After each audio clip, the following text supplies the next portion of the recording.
Welcome back to the channel Fatima skills. आज मैं आपकी पसंदीदा टॉपिक लेके आई हूँ, दैट इज मे। ये तो सबका पसंदीदा है, may, might, MIGHT, might, and shall और शुड। अब तो ये सबका फेवरेट टॉपिक है, तो हम इसको स्टार्ट कर दें। अब मेरी आप एक्सप्लेनेशन पे गौर दीजिएगा कि जो मे वर्ड है, may is a better word used for the present tense, कि ये प्रेजेंट टेंस का यूज़ होता है। अब मुझे सारा रट्टा हुआ है इसका सब्जेक्ट, तो मैं आपको एज इट इज़ वो नहीं बताऊंगी, मैं अपने वर्ड्स में भी एक्सप्लेन करूँगी कि ये है प्रेजेंट टेंस।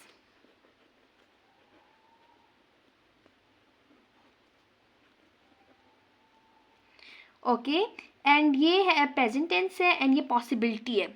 ठीक है, इसका फर्स्ट पॉइंट प्रेजेंट टेंस है एंड ये पॉसिबिलिटी है,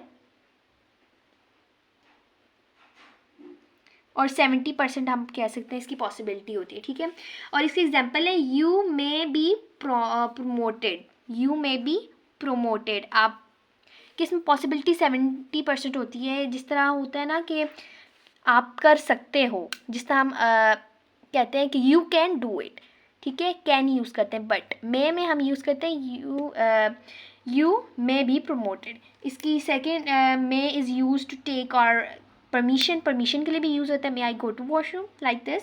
एंड इसकी एग्जाम्पल है you may go to play for an hour. So may is used to describe the things that are likely to happen. Example, it may rain today. ठीक है, इसको आपको समझ आई होगी, I hope so. Then might में आ जाता है, it is 30% possibility, 30% it's possibility, and might is a better word used to describe something that happened in past just based on an idea or assumption, और ये होता है past। ठीक है, it is past, this is present and this is past। Then हमारे पास आ जाता है, इसकी एग्जाम्पल है he might have overslept so he has not come। ठीक है, वो शायद से सो गया तो इस वजह से वो नहीं आया, माइट। इट कुड बी, हो सकता है। ठीक है, इसमें सबसे कम होती है, 30% होती है। एंड ये जो शेल होता है, ये होता है फ्यूचर टेंस। ठीक है, फ्यूचर टेंस। अगर आपको फ्यूचर टेंस का नहीं पता तो आप मेरी चैनल पे जाके आप देख सकते हैं future tense. Future tense shall is use to express idea, ये आइडियाज़ को एक्सप्रेस करने के लिए होता है। इसकी एग्जाम्पल है you shall follow traffic rules, आपको फॉलो करने चाहिए। ठीक है, यू शेल, और ये फ्यूचर टेंस के लिए यूज़ होता है। देन हमारे पास आ जाता है should, it is the last, and should is use to advise someone, advice. ठीक है, गिविंग एडवाइस के लिए,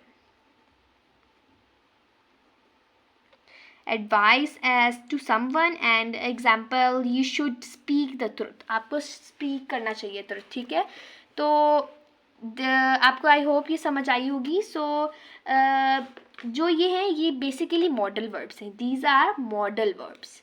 what we say them, they all are modal verbs, modal verbs, सारे मॉडल वर्ब्स हैं। ठीक है, ये सारे मॉडल वर्ब्स हैं। एंड अब मैं आपको कुछ ब्लैंक्स बताती हूँ, आपने आई होप आप कर पाएंगे। You dash respect your elders, you dash respect your elders, you should respect your elders. ठीक है, जिनका आंसर शुड था वो बिल्कुल करेक्ट है।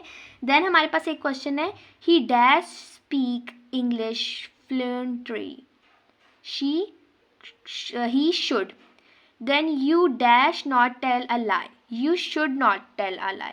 देन हमारे पास लास्ट है, we dash be going to Islamabad tomorrow, we shall be going to Islamabad tomorrow. And modal verbs हैं these are luxury verbs, and इनके जो मॉडल वर्ब्स हैं एंड जो दूसरी फॉर्म आती है, ये एक मॉडल वर्ब्स आ जाते हैं और एक दूसरी फॉर्म आ जाती है, वो आ जाती है प्राइमरी। आई होप कि आपने ये नहीं पढ़ा होगा, बट मैं आपको बता देती हूँ, प्राइमरी होते हैं एंड जिसमें आ जाता है बी, और बी का आपको पता है इज़ MR, एंड आ जाता है डू की form do, was were. Then आ जाता है have and been and being. ठीक है, एंड दीज सारे आ जाते हैं। ठीक है, ये आपको आई होप कि आपने नहीं पढ़ा होगा, तो इस वजह से आई होप आपको ये वाला लेक्चर भी समझ आया होगा। एंड मैं परमिशन के लिए होता है, देन इसी एग्जांपल है मैं आई गो आउटसाइड, एंड बस इस तरह ही ये सारे होते हैं, और ये नेगेटिव और पॉजिटिव और क्वेश्चन फॉर्म में भी यूज़ होते हैं। सो आई होप आपको ये वीडियो समझ आई होगी, और कोई क्वेश्चन है तो प्लीज़ कमेंट बॉक्स में पूछ लें। और अल्लाह हाफ़िज़।